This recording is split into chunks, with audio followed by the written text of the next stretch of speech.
Em nome do Pai, do Filho e do Espírito Santo. Amém.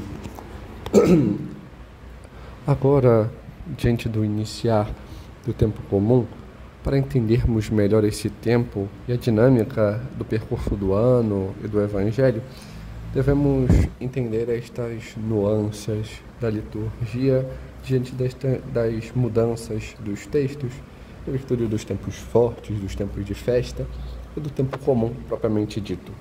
Temos, por exemplo, que os tempos fortes, os tempos de festa,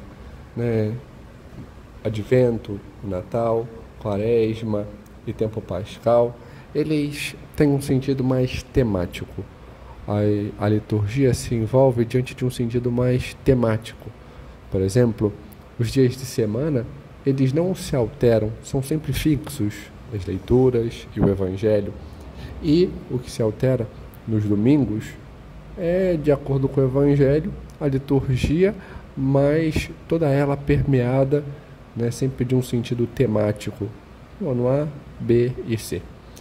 Já no tempo comum é diferente. Vemos que os dias de semana, eles são mais sequenciais. Eles não são tão temáticos, mas tem uma sequência das leituras. O Evangelho ele fica fixo e tem uma sequência de leituras que se alterna entre os anos pares e ímpares. E no caso dos domingos, vemos essa sequência no Evangelho, que se alternam diante dos anos A, B e C, e que as leituras acompanham aquele sentido que é expresso no Evangelho.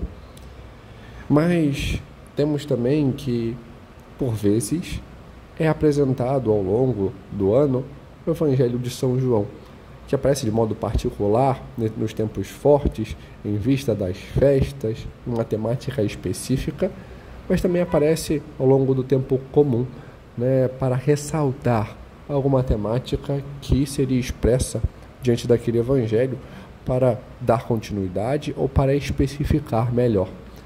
É o caso que vemos hoje.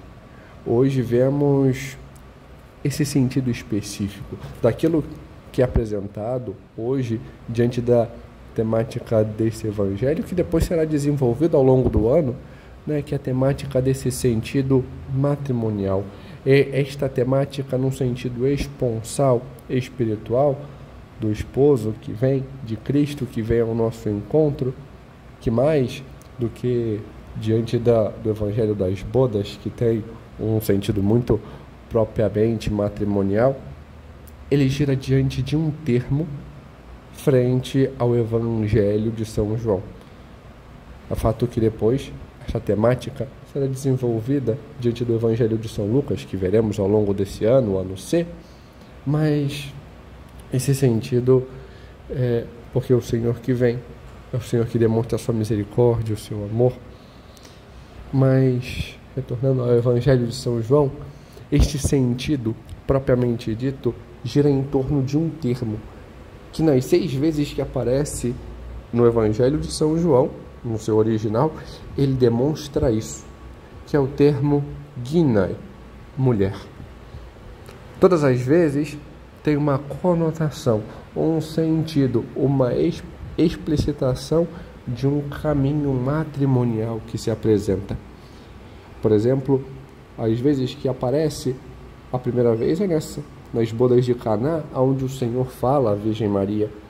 A segunda vez é no capítulo 4, no versículo 21, onde fala a samaritana, mostrando o Senhor que conduz a verdade, o esposo que chama a esposa a si, a verdade, ao caminhar com ele. No capítulo 8, onde aparece a terceira vez, é o Senhor que fala com a mulher adúltera, ou seja, o esposo que perdoa a esposa e a chama, a convida à fidelidade, a estar com ele. No capítulo 19, no versículo 26, é o ápice. Tem-se o ápice a aparição deste termo, pois é na cruz, onde o Senhor entrega a sua mãe, o filho, o discípulo amado. Esse sentido esponsal, onde novamente o Senhor, como agora, fala a Virgem Maria. E depois aparecerá 2 vezes no capítulo 20, no versículo 13, falado pelos anjos, e no versículo 15, falado pelo próprio Senhor, na aparição que faz, como ressuscitado, a Maria Madalena, do esposo que se encontra com a esposa e quer estar com ela, a convida a este transbordar de alegria.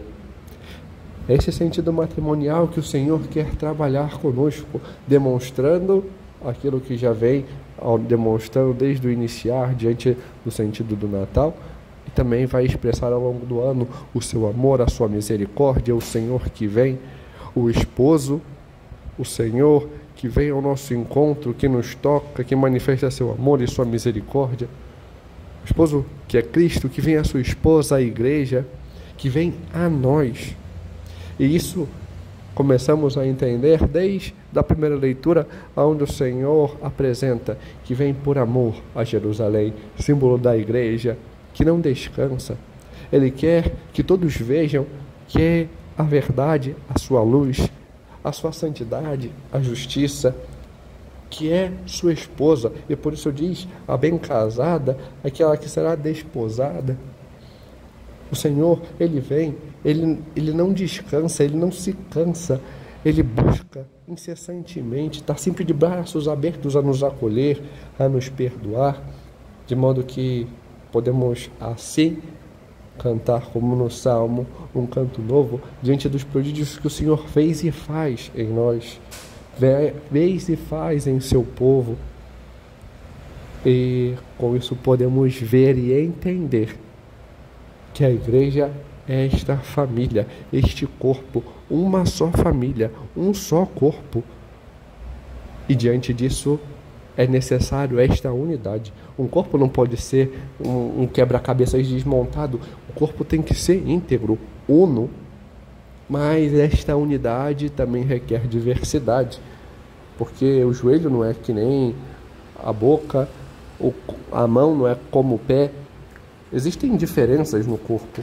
Também existem diferenças entre os membros da sua igreja, e por isso São Paulo apresenta-nos na segunda leitura, quando fala aos coríntios, que uns têm dons de curar, outro de profetizar, um de falar, outro de discernir, de interpretar as línguas, um de pregar, outro de administrar, um de acolher, outro de organizar as coisas. Nós também devemos entender isso, que por vezes somos diferentes, mas não quer dizer que um é melhor que o outro, mas sim que complementam-se, que existe essa complementariedade e que esta diversidade diante das pessoas que formam este corpo é unida em Cristo. E por isso devemos nos empenhar para escutá-lo, para conhecê-lo, diante da oração, diante do buscar o Senhor, porque essa unidade se faz nele. E vemos que, diante daquilo que é apresentado na liturgia de hoje, isto se demonstra diante de um termo.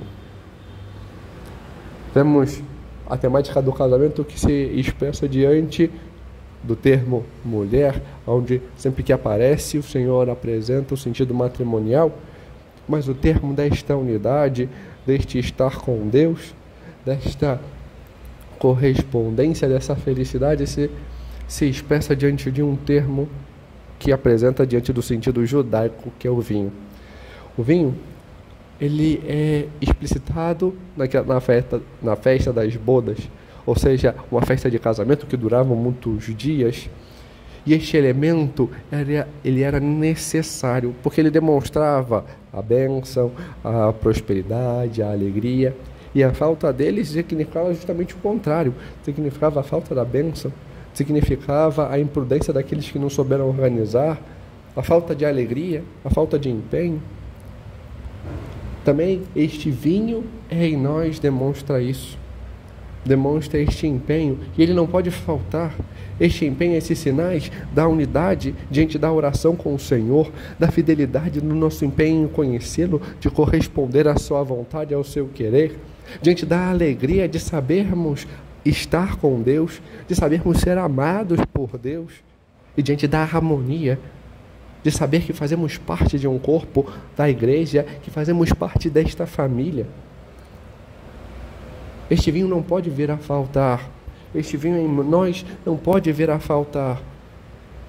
Mas por vezes este vinho, que é o nosso empenho, a nossa busca, por vezes em nós acaba fraquejando, como vemos no Evangelho. E o mesmo Evangelho nos ensina a como fazer, ao que fazer diante desta necessidade. Devemos ir à Virgem Maria.